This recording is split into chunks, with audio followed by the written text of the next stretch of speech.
A hearty welcome to Panjamrutam as we continue on our divine pilgrimage.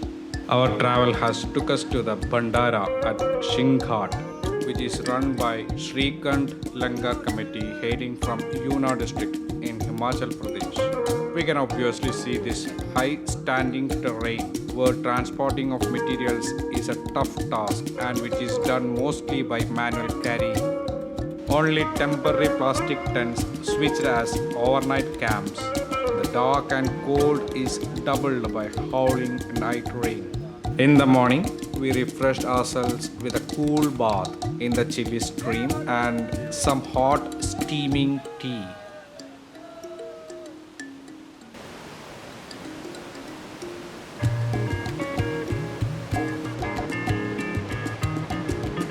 The rain made the path a delicate paste of slippery mud on the rock-cut way.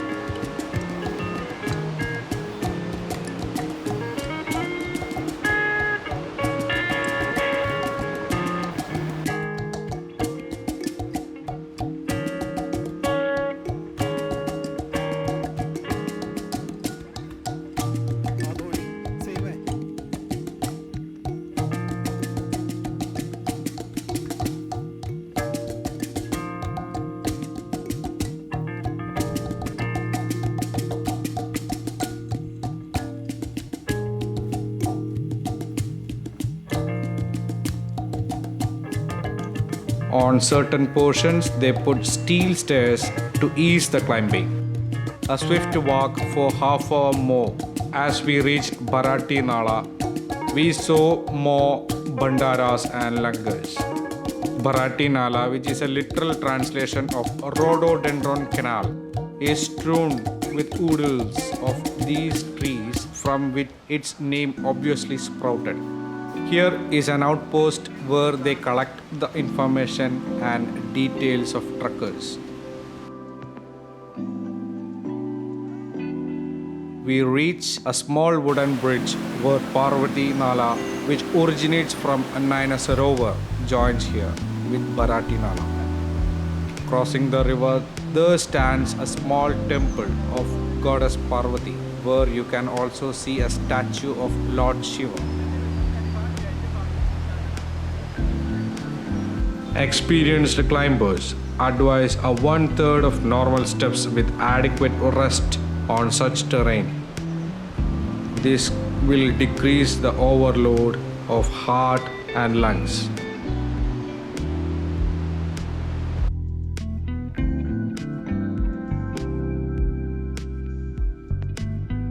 As is wise, I tried to take a porter from Kallighat, which is really a must on this steep and tiring terrain. But Rajesh stubbornly declined this wisdom and in his enthusiasm took the heavy bag and started walking. After a while of strenuous climbing, he also realized a mistake and luckily, while we were somewhere on the middle of the way, a gentle shopkeeper from Ghati Valley agreed to become a porter for us. We really are very grateful to this benign soul, Tavera. Lots of female devotees from different parts of the country are also ascending to this worship of the great Lord who gathered the goddess to himself, where they become one, the half man, half woman of Lord Shiva and Parvati, the Ardhanarishwara, or a personified Shiva Shakti. Many of these women folk were even barefooted, which looked quite impossible and unbearable to us, who can only consider it as a deep and austere dedication. Again, as if it is the pathway to the heaven and just touches the pine forests in between. We feel that we are going up and could touch the sweltering Lord of Light, the glowing sun. Above and reaching the top of hill, there seems no difference. One may be mistaken in thinking that this is the last ascent, as this is just beginning of a new series of non-ending ascents up till Dharmadu, which one may sing endlessly away.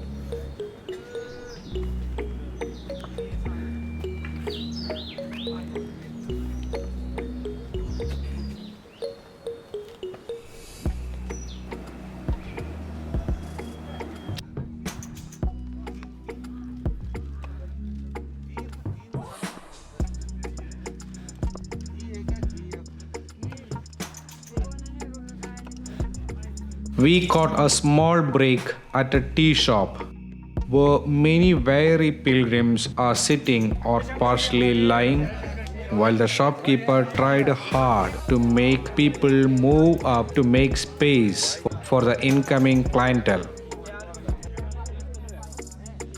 Up the way, we saw people carrying large vessels and bulky sacks full of groceries to the hilltop. One was even carrying a generator.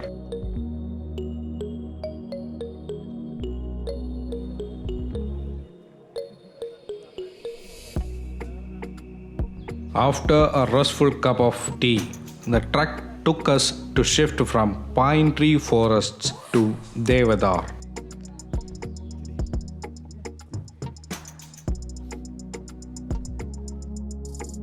An old woman deftly walks with a sack on the head and carrying a balancing walking stick on one hand.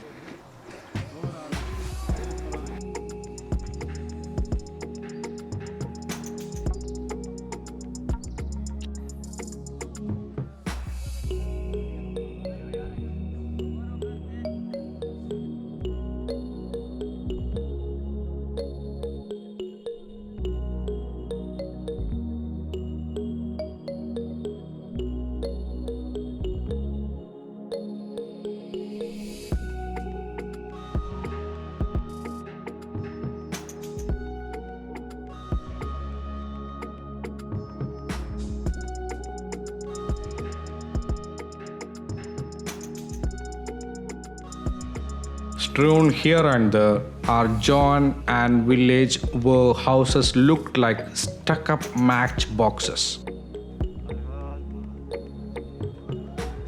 It was something like an endless ascent, one after the other, as the path led us slowly to Dharmadu.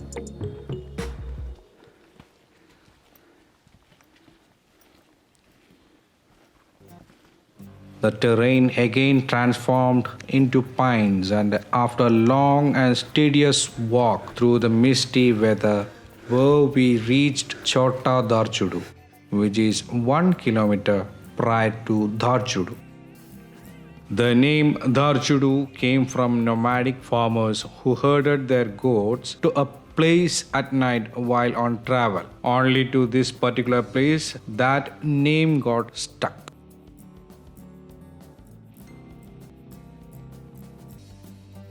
On the way, we met a returning pilgrim from Srikhand, and we were rather impressed by the goodwill mission he took upon himself.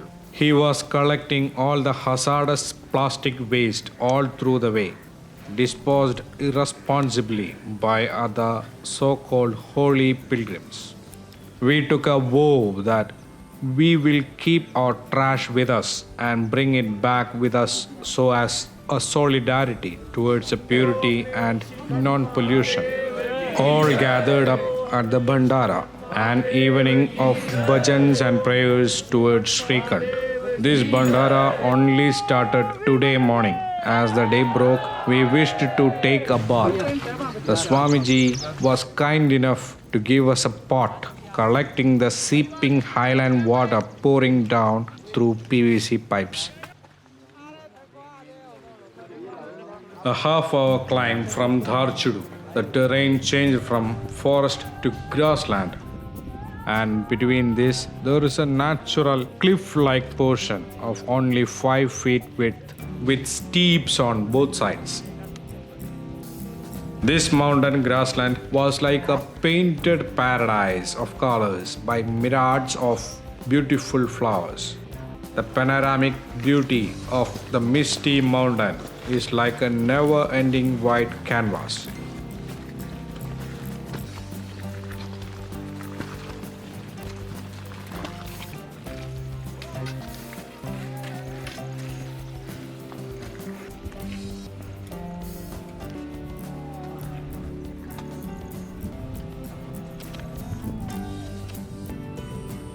We will continue our Srikhand Yatra through this valley of flowers in our next episode.